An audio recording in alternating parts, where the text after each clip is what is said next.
Ang isa sa mga headliner sa Knicks ay meron silang 700 plus million na payroll para sa kanilang starting unit until 2028. Sina Towns, OG, Bronson, Josh Hart at si Mikal Bridges na pumirma ng $150 million na kontrata. Pinatagal pa di umano ng Knicks na papirmahin si Bridges dahil akala nila magiging available si Giannis sa trade ngayong offseason. Yun pala hindi. Sila yung huling team na umasa na magiging available si Giannis. Pero 2 weeks ago pa kasing nagsabi yung ibang mga teams na hindi naaalis ng Bucks itong si Giannis.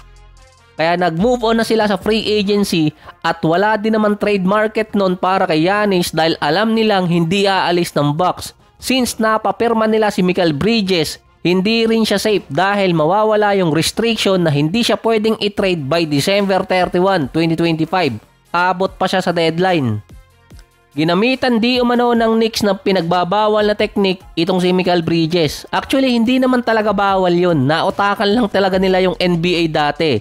Dapat pipirma kasi si Bridges ng $156 million pero dahil tatama sila sa tax apron, ang ginawa nila yung $6 million hindi isinama at binigay kay Bridges ay $150 million and $1.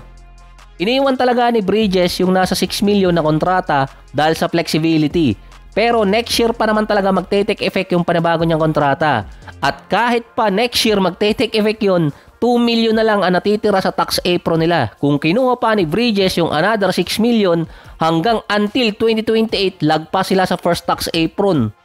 At kailangan nila mamili sa pagitan ni Bridges at nitong si Josh Hart kung sino ang iti-trade. Bukod pa yung iniintay nila kung makikipag-trade ba yung Bucks para kay Giannis na hindi naman natuloy. Yung $1 na iniwan pa ni Mikal Bridges reference yun sa ginawa ng Knicks na binaypass nila yung rule sa CBA na bawal magsama ng multiple minimum contract player sa trade. Parang may mali ako sa statement na yon. Para lang hindi sila pumasok sa restriction ng minimum contract player na isasama sa trade, naglagay sila ng $1 sa kontrata ng kanilang mga player. Ito yung Karl Anthony Towns trade dati. Kaya naisama ng Knicks yung mga player na minimum contract pero hindi sila consider na minimum kasi nga lagpas sila ng $1. Kaya nga kapag sinabing lagpas ng isa, marami na. Doon nagalit yung NBA dati. Dahil sa dami ng ginawa nilang rule, yung isa pa dong ginawa nilang rule, madaling mabypass. Yung kapitbahay naman ng Knicks na Brooklyn, expected sanang magkakaroon ng maraming max contract player ngayong free agency. Sila yung makakapag-build ng isang contender na team for next season. Dahil di umano sa malaking salary cap nila at prime destination ng mga free agent na player. Ang notable player na nakuha nila si Terrence Mann at si MPJ Batang Quiapo na galing pa yun sa trade. Meron silang available na $19 million sa salary cap at mahigit $80 million pa sa first tax apron. Pero wala silang kinuha na big time free agent. At sila din yung team na umaasa kay Giannis na makukuha din via trade. Ready na sila noon pero hindi nga natuloy. Dahil wala si Giannis sa trade market, ang iniintay naman ngayon si LaMelo Ball kung bibitawan siya ng Hornets. Ang NBA naghahanap pa ng isang big time trade na mangyayari bago mag-umpisa yung season. Yung kay Kevin Durant parang hindi kasama sa category na yon dahil may kasama ding drama at expected na rin naman siyang mate-trade talaga pagdating ng off-season. Yung big time trade na nangyari talaga kay Desmond Bane na maraming kapalit pero hindi naman siya all-star. Ang iniintay na trade ng mga analyst at NBA yung hindi expected katulad ng kay Towns sa Knicks at yung Lakers at Mavericks trade. Si LaMelo yung isa sa mga player na pwede matrade dahil sa marketability. Sayang din kasi yung tato dahil kinakampaign na ni LeVar na kunin ng Clippers si LaMelo kaso wala pa kasing 30 anyo si LaMelo kaya hindi pa pwede. Base pa sa mga executive, inaantay talaga nila si LaMelo kung magiging available sa trade ngayong off-season.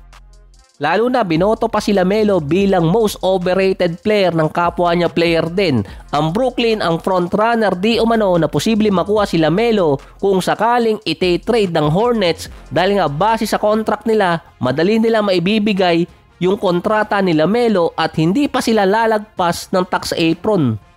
Kaya di umano hindi pa tine-trade ng Hornets si LaMelo kahit meron ng maraming teams na nag-iintay sa kanya ay dahil nasa rebuilding process pa ang Hornets. Parang since 2020 pa, nasa rebuilding yung team Prior nga lang umalis doon si Kemba Walker sa Hornets. Base case Sham, walang indication na iti-trade ng Hornets si LaMelo, pero nag-iintay sila ng mga trade offers.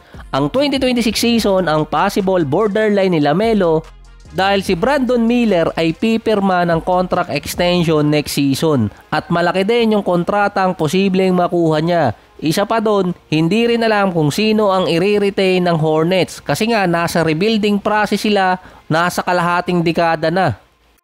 Impressive rookie season para kay Brandon Miller, pero yun nga lang natamaan siya ng sophomore jinx. Kung hindi nangyari yun, malamang nag-decide na talaga ang Hornets nun pa.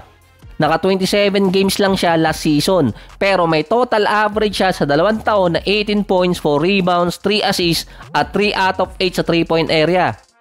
Siya din yung player na may pinakamaraming 3-point shot attempts last season base sa average at bago din siya ma-injured. Based pa sa mga analyst, hindi rin naman basta-basta iti-trade ng Hornets si LaMelo dahil siya lang ang bumubuhay ng fanbase ng Hornets. Saka may kontrata pa siyang 36 to 46 million until 2029. May mundo pa niyan, naka-ceasefire pa kasi.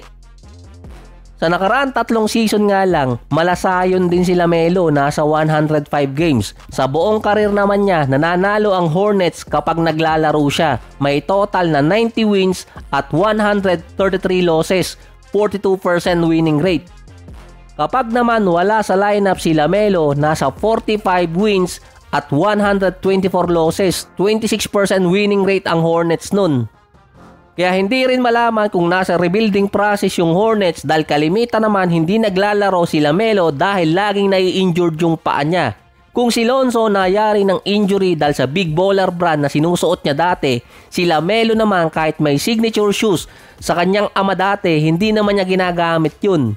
At ang sinisisi ni Labar yung Puma na nagkokos ng injury kay LaMelo. Ito pa yung mga player na under din sa brand. Si Marcus Smart na sa last 2 season naka 54 games lang. Si Marvin Bagley na since pumasok ng NBA, yun ang gamit niyang sapatos at naging prone din sa injury.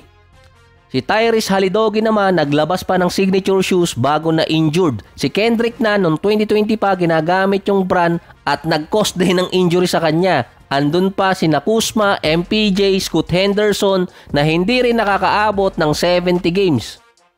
Sa reason na hindi ma-trade ng Hornets agad itong si LaMelo dahil nasa rebuilding process pa sila. Sa tagal din ng rebuilding ng Hornets, mas nauna pa sila sa Jazz, mukhang maunahan din sila ng Utah Jazz na makapag-build ulit ng contender na lineup. Saka bagay din si LaMelo sa Brooklyn dahil may 2 player doon ang hindi namamasa. Si LaMelo isang playmaker. Meron pang until September ang mga teams para makapag-trade dahil papasok na ang pag-final ng roster nun.